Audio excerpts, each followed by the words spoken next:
बिस्मिल्लाहिर्रहमानिर्रहीम, अस्सलाम वालेकुम।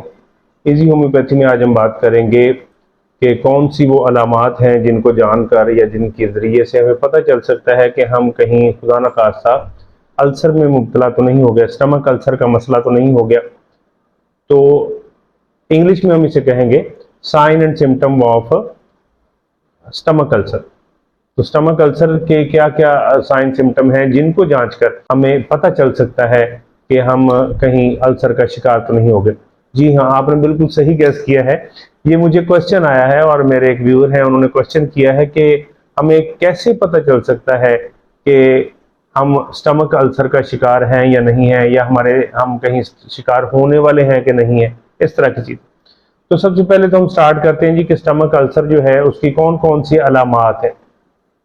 पहली चीज, सबसे पहला पॉइंट जिसके जरिए से आपको अंदाजा होना चाहिए वो ये है कि आपको बर्निंग सेंसेशन आएगी, इन्फ्लेमेशन, बर्निंग सेंसेशन या इन्फ्लेमेशन आएगी स्टमक के अंदर, जिससे आपको फील होगा। या फिर इसमें ये होता है कि आपको पेन होती है। अब ये पेन कहाँ पर होगी? ये पेन आम तौर पर आपके ये छाती से लेकर और नाक तक के एरिया को, जो दरमियान वाला एरिया है, यहाँ पर आपको पेन फील होती है। तो अगर इस तरह की सूरत हाल हो तो ये पहला साइन सिम्टम है, पहली बात है, पहला पॉइंट है जिसको अपने मद्देनजर रखना है कि खुदा ना खास्ता आप कहीं स्टमक अल्सर का शिकार हो रहे हैं। अच्छा, इसके साथ ये होता है कि जब ये पेन रहती कितनी देर है, बड़ा कॉमन सा क्वेश्चन बनता है कि ये पेन कितनी देर रहेगी। तो ये पेन जो है ये चंद मिनट से लेकर कई घंटे तक हो सकती है, डिपेंड्स अपॉन कि आपका प्रॉब्लम कितना डीप है, कितना गहरा है, जख्म कितना गहरा हो चुका है, कितना बड़ा प्रॉब्लम बन चुका है। तो हो सकता है ये चंद मिनट रहे, और ये भी पॉसिबिलिटी है कि ये होती रहे और ये कई घंटों तक चल जाए।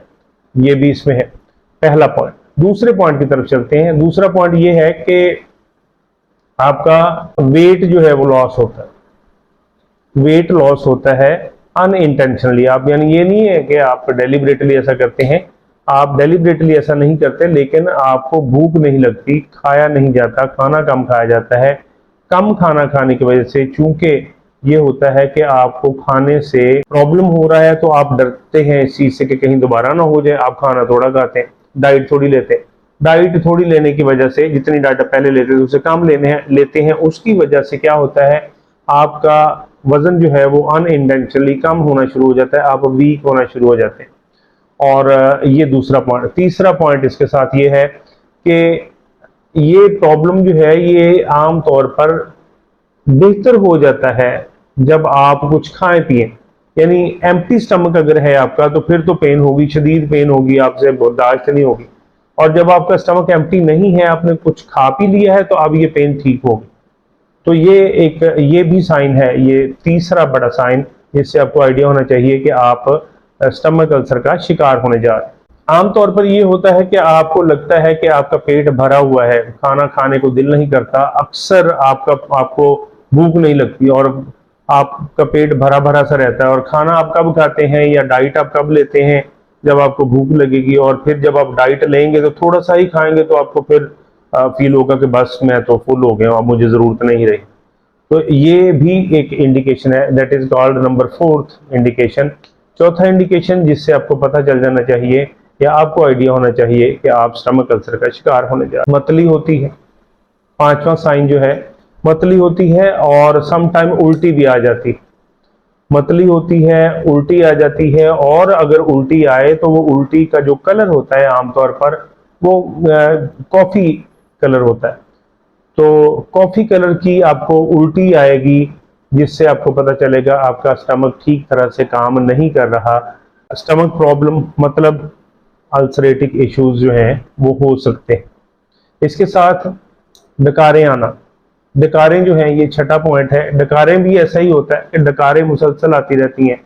कुछ लोगों के साथ ऐसा होता है कि उनको डकार आते रहते हैं, और ना आए तो तबीयत जो है वो घबराती रहती है, परेशान रहते हैं, घबराहट, बेचैनी, इस तरह से। और जब डकार आती है तो कंफर्ट फील करते हैं, ईजी हो जाते हैं। तो ये डकारें आना जो है ये भी एक और इशू है जिससे आपको पता चलना चाहिए। फिर ये कि गैस या अफारा, एक और इंडिकेशन। अगर आप अक्सर गैस या अफारा का शिकार रहते हैं, पेट फूला हुआ सा रहता है, ऐसे लाइक आप कह सकते हैं तंदूर इस तरह से बना हुआ रहता है आपका हर वक्त। तो जैसे ही ये थोड़ी सी गैस आपकी गैस या री खारिज होती है, आप कंफर्ट फील करते हैं, तो आपको समझ जाना चाहिए आपका मैदा जो है वो डिस्टर्ब हुआ है।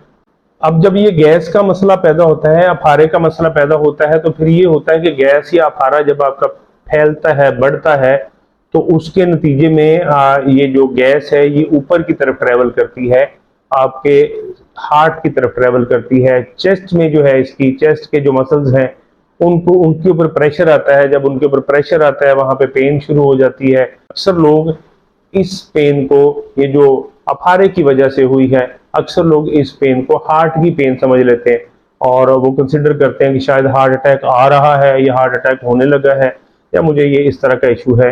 अनीमिया अगला indication number 9, point number 9।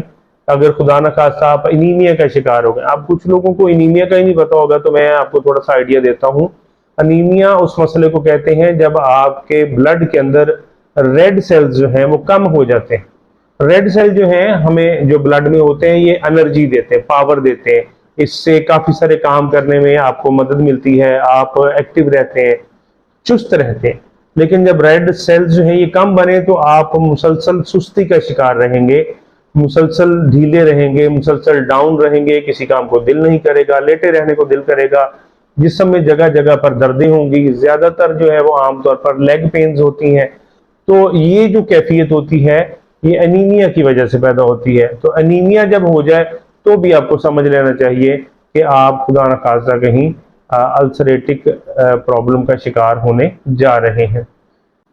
10वां point है इसमें, और वो ये है कि अगर आपके स्टमक के अंदर, आपके मैदे में आपको ऐसे हलचल सी फील होती है, मूवमेंट फील होती है, ऐसे लगता है कि आपके पेट में कोई चीज मूव कर रही है, तो बॉल सा, को गोला सा घूम रहा है, और फिर ऐसे होता है कि आपको जब स्टूल आप पास करते हैं, तो स्टूल जो है वो आपको डार्क कलर का आता है, ये भी एक इंडिकेशन है आपका स्टमक डिस्टर्ब है, आपको अंदर प्रॉब्लम है और उस प्रॉब्लम की वजह से आप डिस्टर्ब हो रहे हैं, आप कहीं खुदा न खास्ता अल्सर का शिकार ना हो जाए। तो ये वो ऑलमोस्ट 10 मेन पॉइंट्स जिनको मद्देनजर रख के, जिनको आप कह सकते हैं ऑब्जर्व करके, जिनका मुशाहदा करके आप ये जान सकते हैं कि खुदा न खास्ता आप कहीं अल्सर का शिकार नहीं हो रहे या हो तो नहीं गए। अब आते हैं इस तरफ के, ये तो वो साइन सिम्टम है। अब इन साइन सिम्टम का हमने क्या करना है? बीइंग अ होम्योपैथिक डॉक्टर मैं आपसे कहूंगा कि आपको ये साइन सिम्टम अगर मिलते हैं तो इन साइन सिम्टम का होम्योपैथिक के अंदर बहुत ही जबरदस्त, बहुत ही इफेक्टिव सोल्यूशन है। आपको सिंपली करना क्या है, अगर आपको ये साइन सिम्टम मिलते हैं, कोई टेंशन नहीं लेनी है, आपने इजी रहना है और अपने किसी एतमाद के करीबी होम्योपैथिक डॉक्टर जहां पे भी आपको मिले उसके पास जाएं। अगर आपको लगे कि आपको टेस्टिंग की जरूरत है तो आप टेस्ट भी करवा सकते हैं, आप अपना स्टूल टेस्ट करवा सकते हैं, एनीमिया टेस्ट करवा सकते हैं और इसी तरह से ब्लड टेस्ट करवा सकते हैं अगर आपको लगे। अदरवाइज आप जाएं और उनको अपने साइन सिम्टम बताएं, वो आपके साइन सिम्टम को लेकर जो बेस्ट मेडिसिन होगी वो आपको प्रिस्क्राइब करेंगे और उनकी प्रिस्क्राइब करदा मेडिसिन आप यूज करें। वैसे इस हवाले से तो काफी सारी मेडिसिन हैं, लेकिन सेल्फ मेडिकेशन से हमेशा अवॉइड करना चाहिए, क्योंकि सेल्फ मेडिकेशन जो है ये इसका नतीजा नुकसान की सूरत में हो सकता है, आपको कोई ना कोई खुदा ना खास्ता कोई दूसरा इशू पैदा हो सकता है। अलबत्ता वो ये अलग बात है, होम्योपैथिक को साइड इफेक्ट नहीं देती। अगली वीडियो में किसी नए मसले के साथ, कुछ नई अलामात के साथ आपकी खिदमत में हाजिर होऊंगा। तब तक के लिए इजाजत दीजिए। अल्लाह हाफिज।